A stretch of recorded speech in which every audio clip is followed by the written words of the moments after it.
climatología básicamente se va a basar en estas diferentes condiciones físicas propias de la atmósfera. Clima se va a definir como los distintos elementos, ¿ya? Que se van a conjugar dentro de una atmósfera para darle propiedades únicas. Ese es el clima. El clima va a tener una mantención de elementos durante por lo menos 30 años. Por ende, cuando nosotros hablamos de cambio climático, no podemos hablar de cambio climático de un año para otro. Tiene que ser un proceso que abarca por lo menos un ciclo de 30 años. Cuando hablamos de tiempo atmosférico, estamos hablando de distintos elementos volcados a factores que varían día a día.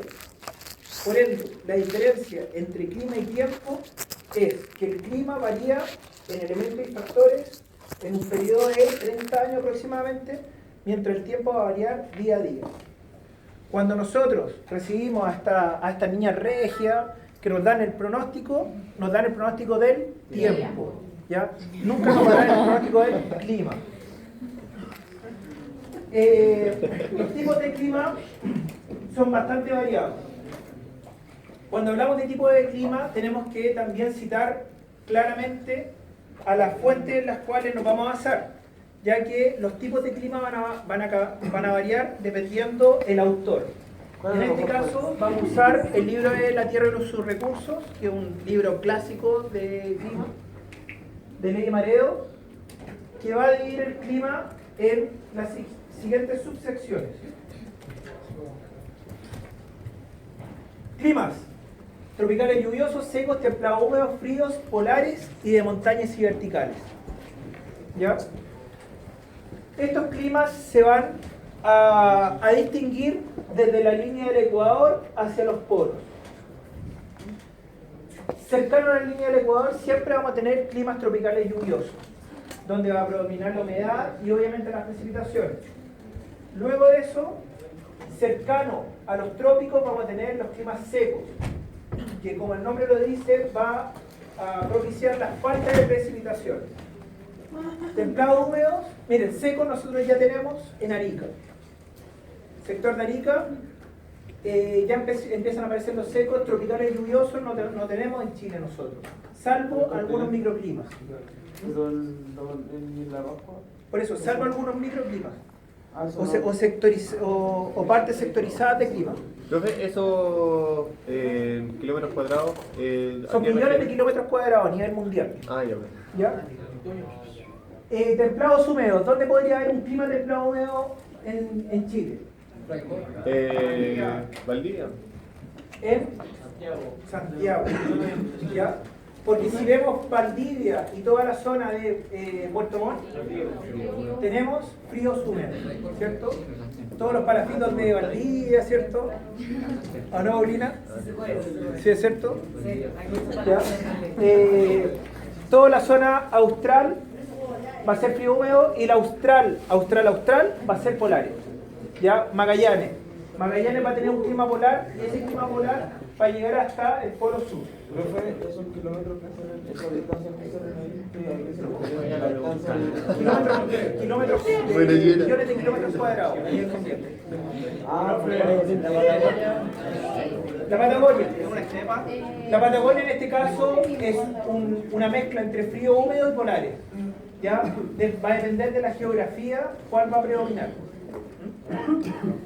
Y cuando hablamos de montañas y verticales, no vamos a tener una estimación producto de que las distintas condiciones climáticas van a ir variando por estas condiciones.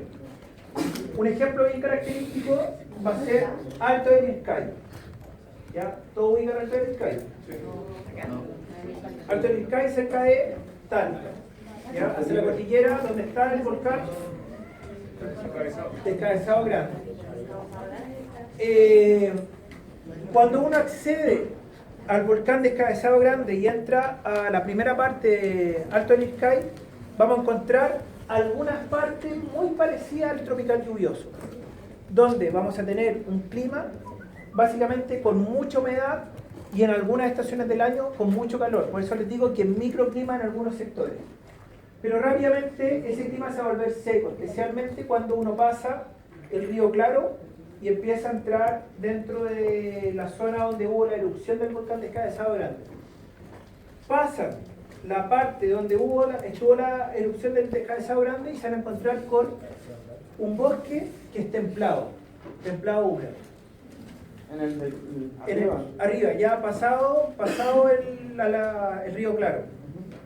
Después del río Claro van a empezar ese mismo bosque, como va a empezar a tomar mayor altitud, va a empezar a hacer frío húmedo y finalmente, después de cruzar un montón de desierto de piedra pómez, van a llegar hasta el cráter del volcán Descabezado Grande, donde hay un clima polar, porque todo ese cráter está cubierto por un glaciar. ¿Ya? Es un glaciar así increíble. Por ende, hay muchos lugares de montaña que tienen esa característica, que tienen distintos tipos de clima a medida que yo voy subiendo. Cuando en el volcán Descansado era templado húmedo o seco. Templado, es frío húmedo. Cuando nosotros estamos ya llegando al volcán, después de pasar una parte bastante importante de piedra pómez. ¿Ah? ¿Hay ruta para subirlo? Sí, de hecho, es súper entretenido subir el volcán Descabezado Grande porque antes de la cumbre, el día anterior, cuando uno va a atacar cumbre, llega unas termas naturales. Entonces, bueno, está en las termas relajado, sube el cerro, baja y otra vez.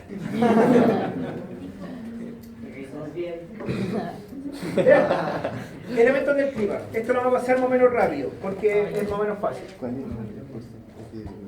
Nosotros vamos a tener 4 elementos del clima. Y de hecho, lo más importante de la climatología en realidad es ver los elementos del clima más que los factores. Elementos del clima vamos a tener la temperatura, la presión atmosférica, los vientos y la humedad. Asumo que todos ustedes saben a qué se refiere cada uno de los elementos. ¿Ya? Si yo les pregunto, ¿qué es la temperatura? Asuma que me puede responder cualquiera de ustedes. No. ¿Qué es la temperatura?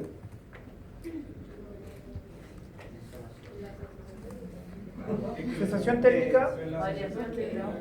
La medición. Es la variación. Es la medición de calor Emitido por... Ya, por ahí va. Es la cantidad de calor presente en un espacio atmosférico determinado. ¿Ya? Cuando hablamos de temperatura climatológica, ojo con esto, es la cantidad de calor presente en un espacio atmosférico determinado. Esto cuando hablamos de temperatura climatológica.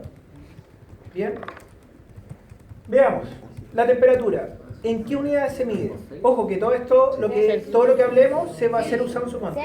Celsius, Fahrenheit, Kelvin. ¿Cuál es la diferencia de cada uno de ellos? Celsius y Fahrenheit es de acuerdo a la unidad de medida que yo use, ¿cierto? Y los Kelvin, ¿dónde se ocupan? Para el frío. Para ver el cero absoluto, por ende, bajo reacciones químicas. ¿Ya?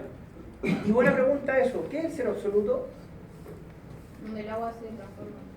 No hay calor. Cuando no hay presencia de calor. Cuando no hay presencia de calor. ¿Ya? Y el cero absoluto, que son los 0 grados Kelvin, va a corresponder a ¿cuántos grados Celsius?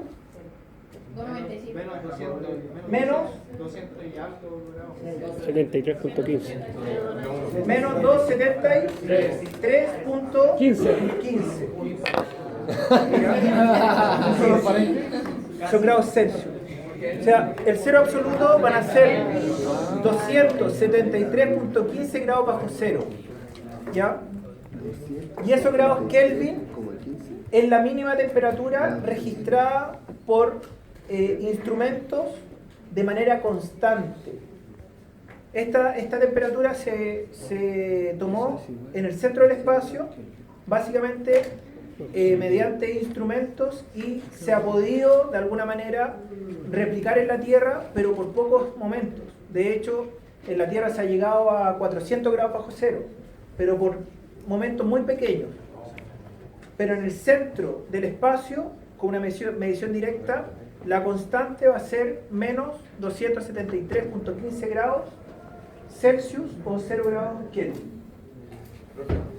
¿Cuáles eran los cuatro? Los cuatro que tienen puntitos amarillos. La presión, los vientos y la humedad. Sí. ¿Cómo se abre? ¿Ya? Veamos. ¿Con qué instrumento se mide la temperatura? Con un termómetro. Muy bien. Veamos. Cosas que afectan a la temperatura. Primero, la insolación. ¿A qué se refiere la insolación cuando hablamos del punto de vista climatológico? Al reflejo del Proceso del sol. sol. ¿Ya? Porque igual cuando llega el sol a la Tierra se reflejan en la Tierra y eso va a salir, entonces hay diferentes puntos donde pega más fuerte. Perfecto. De hecho, tiene alguna asidero esa definición. Insolación se define como la captación de calor por un cuerpo en base a su volumen y estructura. ¿Ya? Capacidad de captación de un cuerpo en base a su volumen y a su estructura. Un ejemplo, yo que soy gordito y ancho, tengo mayor insolación que el José, que es flaco y esbelto. O por ejemplo, yo que soy grandote así, y la Rosita tiene menos captación de calor, por ende yo tengo más nivel de insolación que la Rosita, ¿cierto? Pero tenemos estructuras similares corporales, ¿se fijan?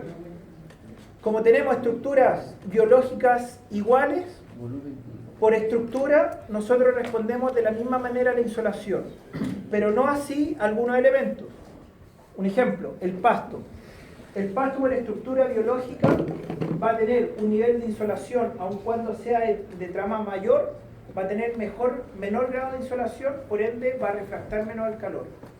En cambio el concreto puede abarcar el mismo tamaño que el pasto, pero producto de su estructura va a tener mayor cantidad de insolación, por ende también va a tener mayor captación de irradiación y de radiación.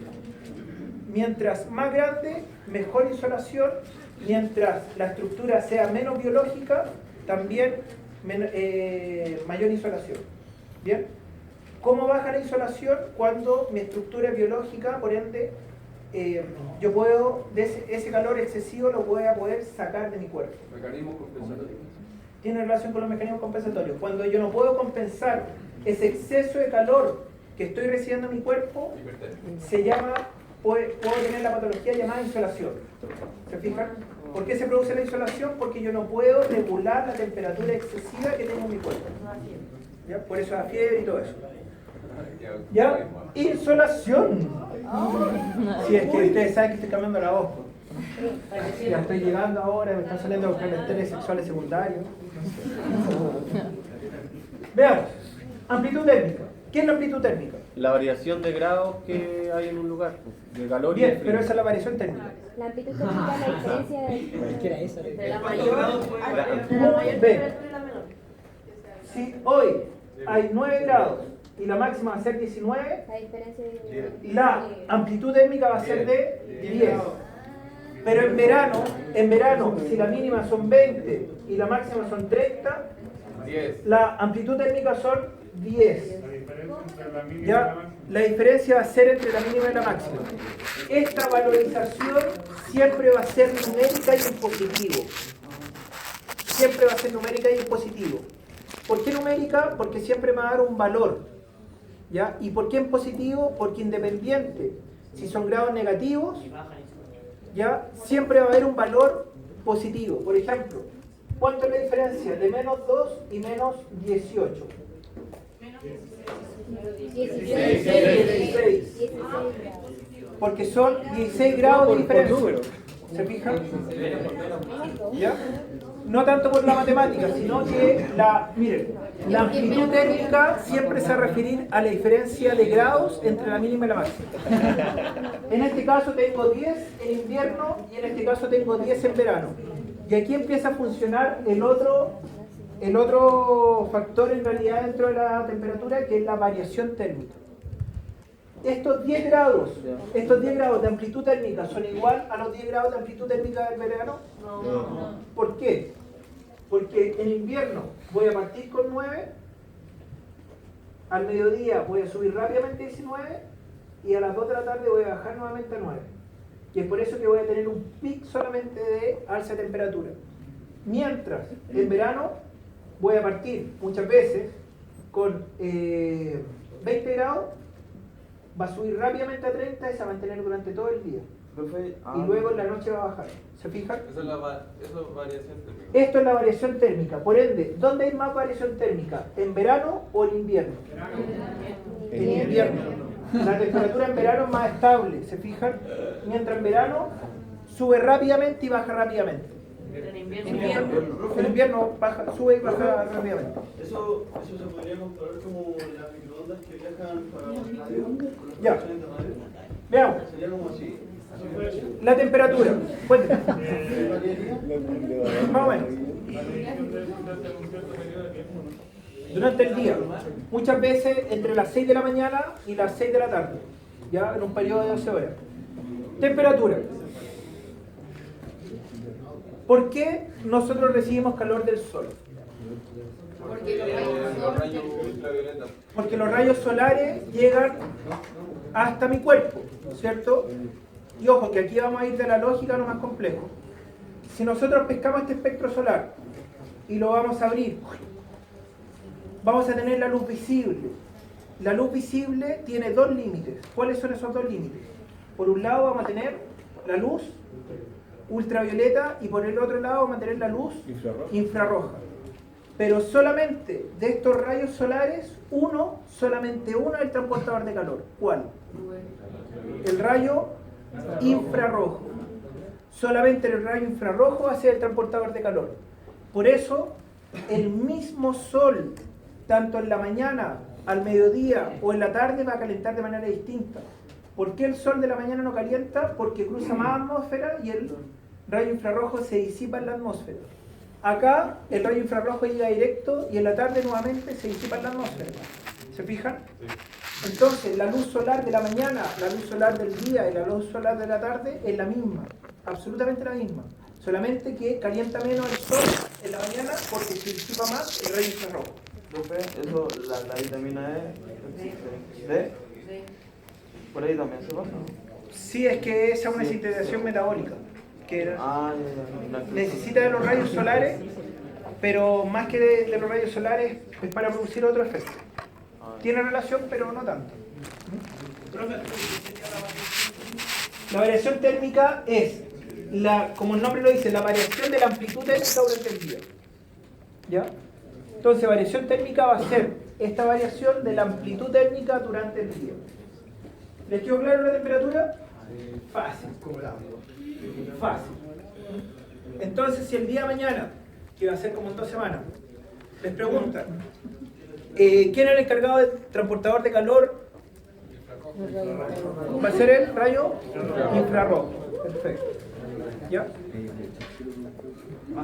Fácil. Presión atmosférica. ¿Qué es la presión atmosférica? La presión de los gases que hay en la atmósfera. Muy bien. La presión ejerce la atmósfera sobre un cuerpo, sobre la Tierra. ¿Ya? Digamos que acá está Jaimito. ¿Ya? Jaimito tiene una atmósfera, una ATM. Esa atmósfera que está sobre la cabeza de Jaimito va a ser igual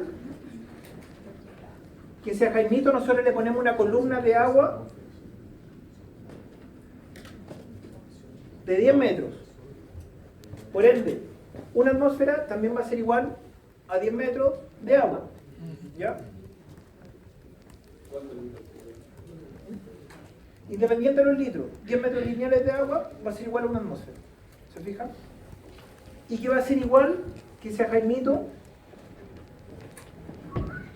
le ponemos una columna acá de mercurio. ¿Se fijan? Y esa columna de mercurio va a medir 760 milímetros de mercurio. Por ende, el peso de una atmósfera va a ser igual a una ATM a 10 metros de agua o a 760 milímetros de mercurio. ¿De qué nos sirve saber eso? Que nosotros tenemos la atmósfera como tal. Aquí, atmósfera. Tenemos nuestra atmósfera para arriba, los satélites, ¿cierto? Ahí está Jesús mirándola arriba. ¿Ya? Entonces, esta atmósfera, ¿Cuánto era? 760 milímetros de mercurio. Esta atmósfera que estamos acá, sobre nuestra cabeza, ¿qué parte de la atmósfera va a ser? ¿Va a ser la mesósfera, la estratosfera, la troposfera? ¿Cuál? La troposfera. La troposfera. ¿Ya? ¿Y por qué la troposfera? Porque la basura. ¿Ya? ¿Y las otras no pesan? Porque hay mayor cantidad de gases. Ya. Mayor cantidad de gases, veamos. ¿Qué gases tiene la troposfera? Carbono, nitrógeno, dióxido de carbono, gases nobles. Veamos. Si yo tengo la troposfera, que es el 100%, ¿cuánto porcentaje hay de cada una de las cosas? 61 carbono. 20% oxígeno. 76 De carbono, ¿qué más? 20 de oxígeno. 20 de oxígeno, No, pero ahí ¿qué más? 1% de gases nobles. 1% de gases nobles, ¿qué más? 0,03 de dióxido de carbono. 0,003 de gases nobles, ¿ya? ¿Qué más? 70 de nitrógeno.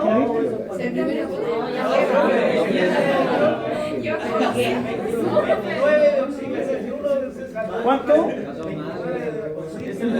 Aquí la sumamos nueva. Acá está el uno de otros gases. Ya, es una cachada de cosas que hay en la atmósfera, no más seguro. ¿Ya? En realidad, la configuración de la atmósfera, que es la que pesa, la otra atmósfera no pesan, no tienen peso. Por eso cuando hablamos de una atmósfera, en realidad estamos hablando solamente de la troposfera. ¿Ya? Va a tener los siguientes valores. 21% de oxígeno. La troposfera. Entonces vamos a tener 21% de oxígeno. Luego vamos a tener un gran y gigante 78% de nitrógeno. Nitrógeno. Con N. ¿Ya? Nitrógeno. Con G de gato. ¿Ya? Estuvo bueno el Freddy. Nitrógeno. Por ende, ¿cuánto nos queda? Un asqueroso 1%. Y ese 1% son los gases nobles. ¿Gases nobles como cuáles?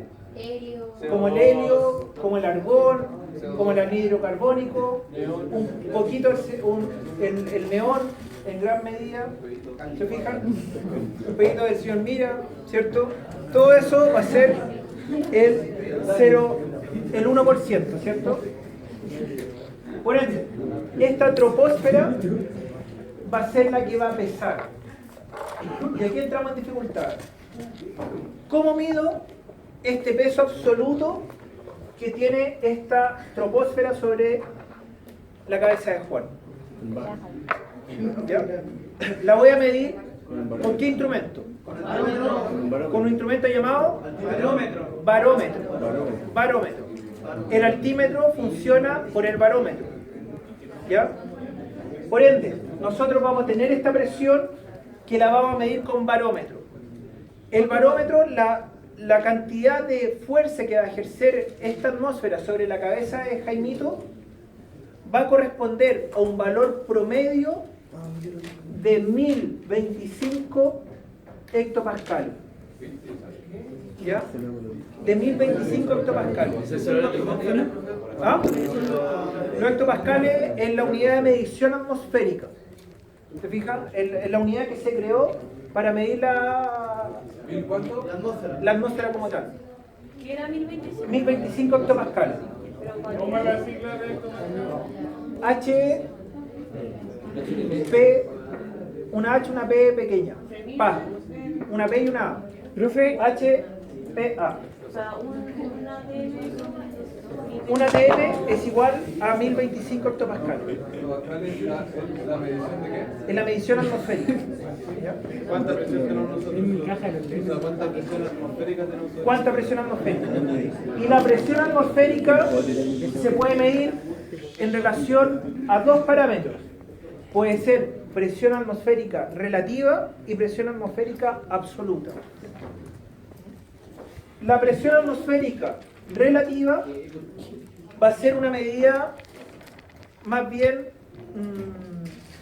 científica, donde nosotros vamos a tener el cero de atmósfera y vamos a ver cuánta medición vamos a tener hacia arriba en cuanto a presión atmosférica. Nos va a servir muchas veces para cuando usamos altímetro. Ahí estamos usando presión atmosférica absoluta. Y la presión atmosférica relativa, ¿ah? ¿Eso cuál es? La absoluta. La absoluta siempre va a tener un cero. ¿Se fijan? No va a tener profundidad, va a tener como cero y ahí hacia arriba. Muchas veces los altímetros funcionan en presión atmosférica absoluta. Y cuando nosotros usamos presión atmosférica relativa, vamos a tener presión negativa. Por ejemplo, las bombas de vacío. Las bombas de vacío miden presión atmosférica negativa. Y para medir la presión atmosférica negativa, uso un instrumento llamado vacuómetro. Vacuómetro. Con B corta. ¿Ya? Entonces, el vacuómetro va a medir la presión atmosférica negativa y el barómetro va a usar la presión atmosférica positiva. ¿Bien? Vacuómetro y barómetro. O absoluta. El vacuómetro, presión negativa. En base a la presión relativa. ¿Ya? ¿Estamos claros en esto? Fácil, fácil, fácil. Perfecto. ¿Me están llamando? Oh, yes. Oh.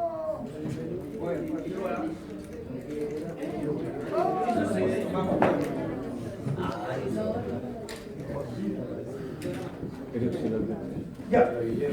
Presión atmosférica. ¿Les quedó claro la presión atmosférica? ¿Qué pasa si yo voy buceando y me meto 10 metros bajo el agua?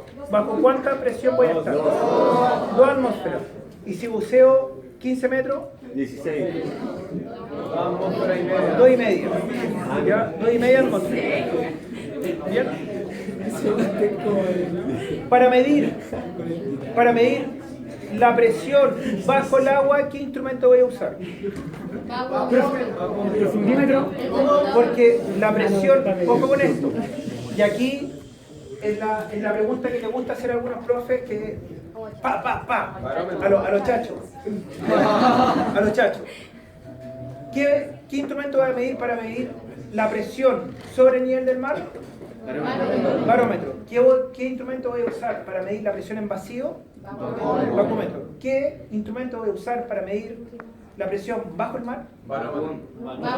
Profundímetro. Ah, está bien, Popona. ¿Y qué instrumento voy a usar para medir la presión de los gases de mi botella?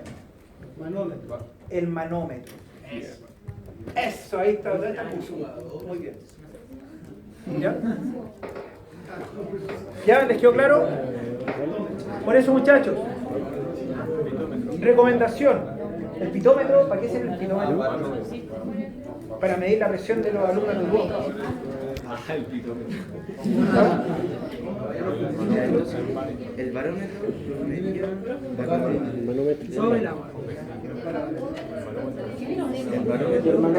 El vacuómetro sirve para medir la presión en vacío. en vacío. ¿Ya? Por ende, cuando nosotros compramos un reloj, puede tener altitud mediante GPS o puede tener un altímetro barométrico. ¿Se fijan? No, este es GPS. Son más confiables los GPS que los manómetros. Es mucho más confiable el GPS que el barómetro. Pero muchas veces tienen la estimación. Algunos Protrek, Ultra Pro, de Casio y algunos Sunto tienen los Profe, Ya. Hay campos de negativo y vacío. ¿Cómo? campos de diálica. Yo tengo digital. Tengo la carta de diabetes. ¿Por qué no la mandas? Cuando no tiene Yo presión, ya la mando. ¿Lo puedes hacer? Ahí está mi secretario. Ya, ¿estamos claros? No le dijo nada. Ya. Cuando hablamos de presión atmosférica, también vamos a tener ¡Cállese! la relación de dos eventos, que son los ciclones y los anticiclones. Ciclones y anticiclones. Esto es súper y relativamente fácil. Ahí está el dibujito. Cuando hablamos de un anticiclón, es un centro de alta presión. Anticiclón, alta presión. Recuerden, anticiclón, alta presión. ¿Ya? Y podemos hacer un tema si quieren. ¿No? Y un ciclón es baja presión. ¿Ya? Anticiclón, alta presión. Llueve. Ya, veamos. Cuando hay un anticiclón es un centro de alta presión, por ende es aire frío. El aire frío se va a compactar y al compactarse no va a dejar que la nubosidad se forme. Por ende va a estar despejado. Mientras un centro de baja presión, que es un ciclón, aire caliente, las partículas van a estar más dispersas. Y como van a estar más dispersas, van a dejar que la humedad se pueda de alguna manera saturar y va a crear nubes. ¿Ya? Cuando llueve es cuando tenemos un centro de baja presión, o sea, un ciclón. Cuando está despejado vamos a tener un anticiclón, por ende un centro de alta presión. Entonces, ¿Ya? ciclón, baja presión. Un ciclón es baja presión. Y esto lo podemos ver en algunas cosillas por aquí, por allá, pa, pa, pa. Ahora vamos a hacer un truco.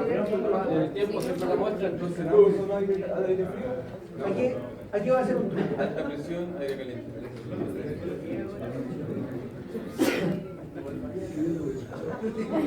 Carta sinóptica. ¿Ya? Bueno, esta la saqué al taller porque al taller tuve una clase como esta. ¿Qué vemos acá? Acá estamos viendo, ¿ya? Bueno, obviamente no traje mi falda para darle el pronóstico del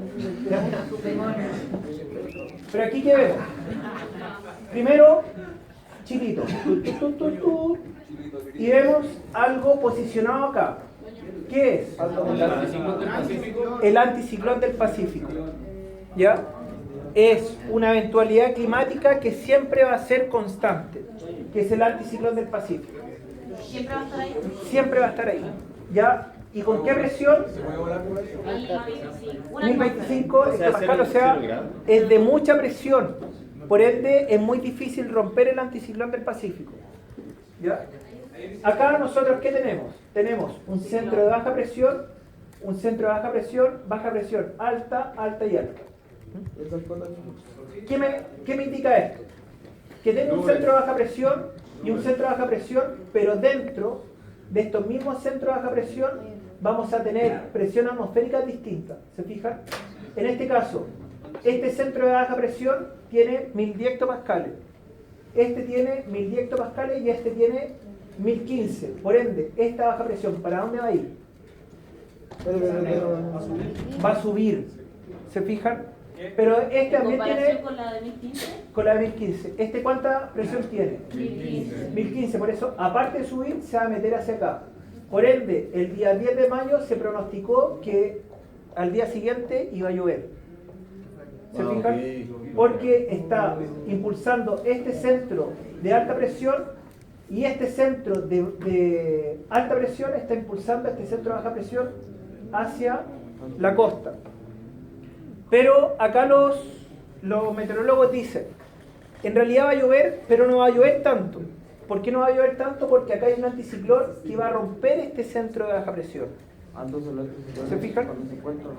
Cuando encuentra un anticiclón en un centro de baja presión, muchas veces lo rompe y despeja, como lo que pasó ayer, que llovió, se despejó porque este centro de alta presión rompió este centro de baja presión y luego otra vez se formó una nubosidad. Pero ¿qué me indica acá también? Que viene un centro de baja presión bien grande. ¿Hay probabilidad de lluvia? Sí, pero tiene que primero pasar estos dos centros que le están haciendo bullying, ¿se fijan? A este pequeño centro de baja presión. ¿Ya? Y ese pequeño centro tiene 9,85. Está más bajo. Ese es una baja presión bastante poderosa, lo que significa que si lo compacta demasiado y se mete entre dos centros de alta presión, puede provocar tormenta eléctrica o viento. ¿Se fijan? ¿Profe, esto afecta a los tornados? Sí, sí. Ahí lo vamos a ver. ¿Ya? ¿Se entiende más o menos, no? Entonces, cuando vean una carta sinóptica, ustedes tienen que ver también cuál es la línea de presión que va a tener. ¿Y de dónde sacó esa? De la Meteo Chile, Dirección Meteorológica de Chile. Sería Meteo Chile, porque el clima te da la opción para ver distintas cosas. ¿Ya? Veamos. El infrarrojo. Métanse a Meteo Chile e investiguen. Investiguen en Meteo Chile porque hay cartas sinópticas de temperatura, de presión, de viento, de todo.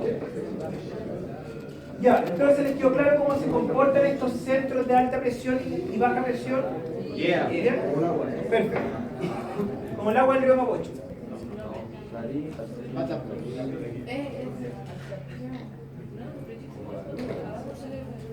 Los vientos. ¿Qué son los vientos? Aire. ¿Alguien se ha tirado un viento alguna vez?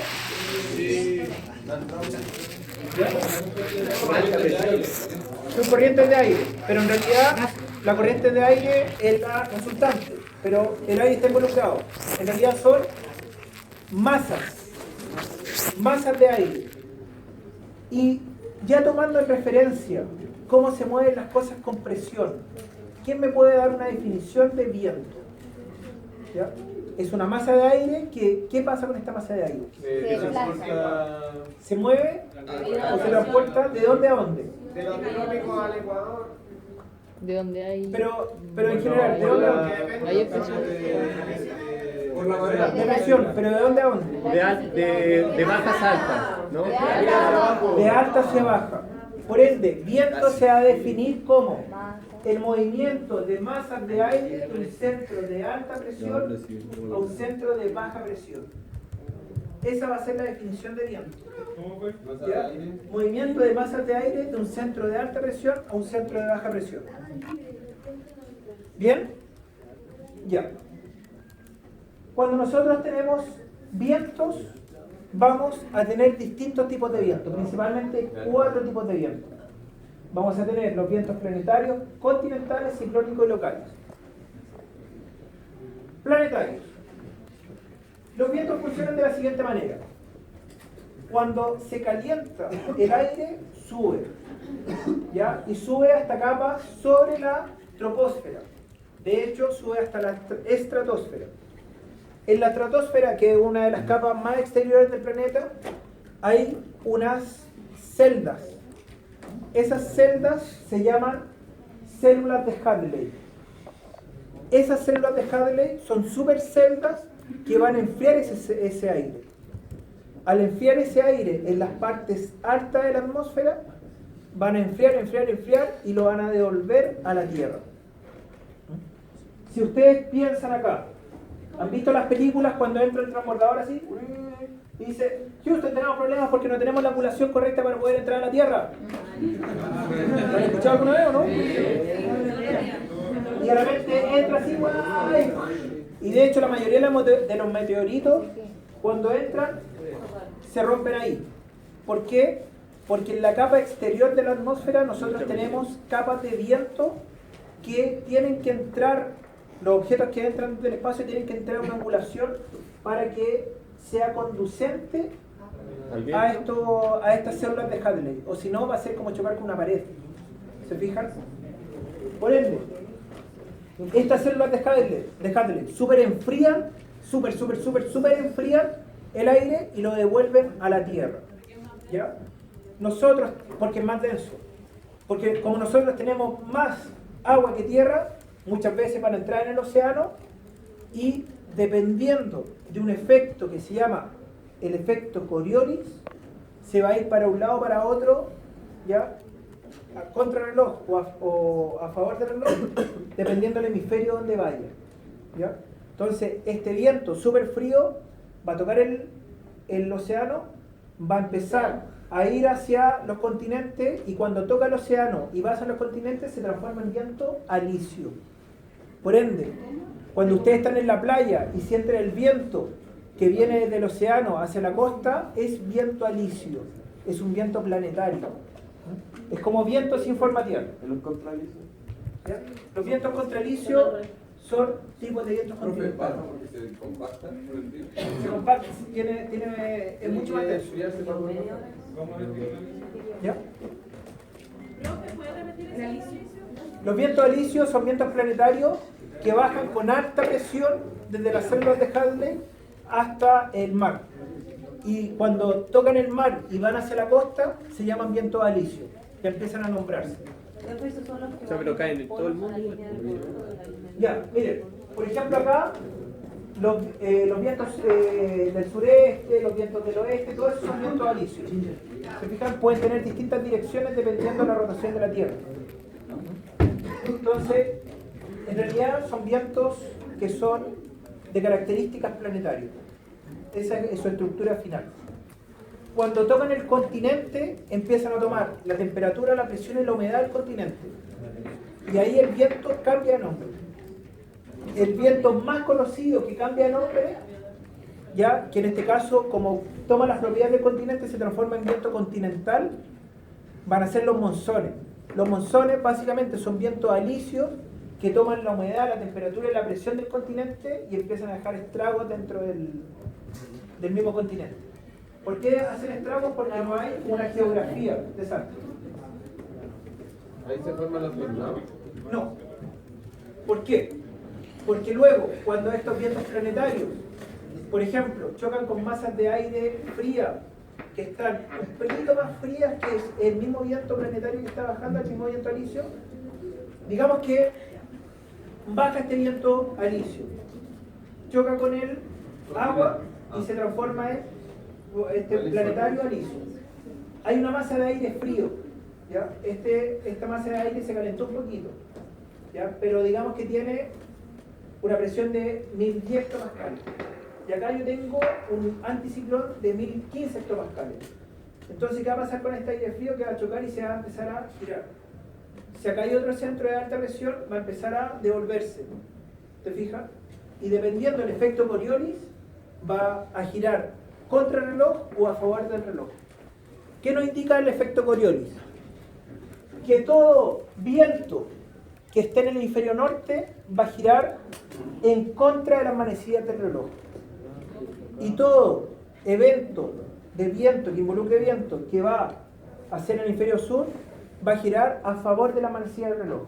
Entonces, ¿qué pasa en el hemisferio norte? En el hemisferio norte los vientos empiezan a funcionar, a girar en contra de la manecilla del reloj. Pero en el hemisferio sur van a girar en contra de la manecilla del reloj. Y o sea, a favor de la manecilla del reloj. Pero la pregunta es, ¿por qué no se producen tornados en el hemisferio sur y sí en el hemisferio norte? Por la cantidad de montañas que existen en el hemisferio sur. Por la presión de Por otro viento, porque giran como chocan en el hemisferio norte, eso hace que se genere un chocan en el mismo ángulo que gira. Como van hacia el mismo lado de los del reloj, no genera. La pregunta es, la Tierra, aquí ustedes la ven, ¿cómo gira? ¿Gira así o gira así? ¿A favor o en contra de la manecilla? Veanlo bien, miren. Si fuese a favor significa que sale el sol por el mar. En contra. La Tierra gira en contra a la manecilla del reloj. El efecto Coriolis, lo que hace en el hemisferio norte, hace girar el viento, ¿ya?, en contra también de la manecilla del reloj. O sea, la Tierra gira, Para el otro lado. la Tierra gira en contra de la manecilla del reloj. El viento en el efecto Coriolis en el hemisferio norte hace girar en contra de la manecilla del reloj y esos dos movimientos se potencian. ¿Se fijan? Y al potenciarse van a empezar a tener una sinergia y por eso se empiezan a producir tornados en el hemisferio norte y no se pueden producir en el hemisferio sur, porque acá como giran En contra. a favor, en el sur, a favor de la manecilla de reloj, pero el planeta gira en contra de la manecilla de reloj, se contraponen estos dos movimientos. Por eso se deshacen rápidamente. ¿Existen tornados que se producen en el hemisferio sur? Sí, pero duran muy poco porque se disipan rápidamente. El movimiento de las aguas del mar genera algún tipo de presión hacia a los vientos para que se muevan. No mucho. De hecho, el viento va a generar ese movimiento.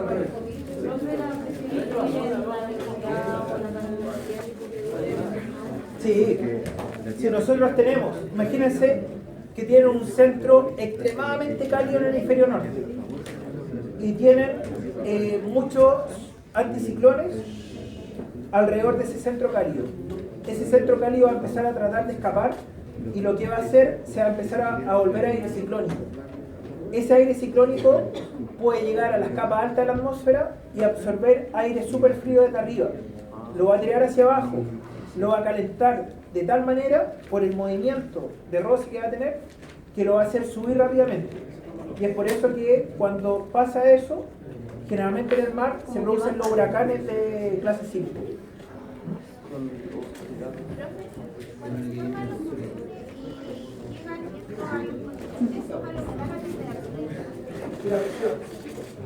¿Ya?